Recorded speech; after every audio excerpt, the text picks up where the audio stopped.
పాన్లో oil బాగా heat ఎక్కాక పోపు దినుసులు వేసుకుందాం. కొద్దిగా హింగు వేసేద్దాం.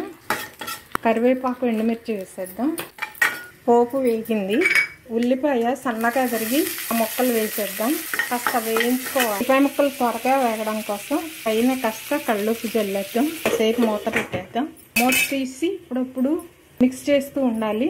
ఉల్లిపాయ ముక్కలు బాగా వేగింది. అరటికాయ ముందుగా కోసి నీళ్ళల్లో వేసి ఉంచుకున్న ఒక అరటికాయ ముక్కలు వేసుకోవాలి. 2 పచ్చిమిర్చి నిలువుగా కట్ చేసి వేసుకోవాలి. కాసేపు మూత పెట్టేద్దాం. మధ్యలో మిక్స్ చేస్తూ ఉండాలి. మూత తీసి చూద్దాం. అరటికాయ ముక్కలు బాగా కలుపుకొని కాసని నీళ్లు పోసేద్దాం. కాస్త పసుపు వేసేద్దాం. కారం వేసేద్దాం. ఇప్పుడు బాగా మిక్స్ చేసి కాసేపు ఉడకనిద్దాం నీటిలో. ముందుగా ఉల్లిపాయ ముక్కల మీద ఉప్పు వేసాం కాబట్టి చివరిలో చూసుకొని వేసుకున్నాము. మూత తీసి చూద్దాం. బాగానే మగ్గింది. నీటితో కాసిన పాలు పూసి మగ్గించుకుందాం.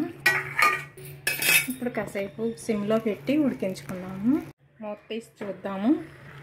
పాలతో బాగా ఉడికింది. ఉప్పు సరి చూసాను. ఉప్పు కారం అన్నీ బాగా సరిపోయాయి. డిష్ అవుట్ చేసుకొని పొయ్యి కట్టేద్దాం. డిష్ అవుట్ చేసుకున్నాం.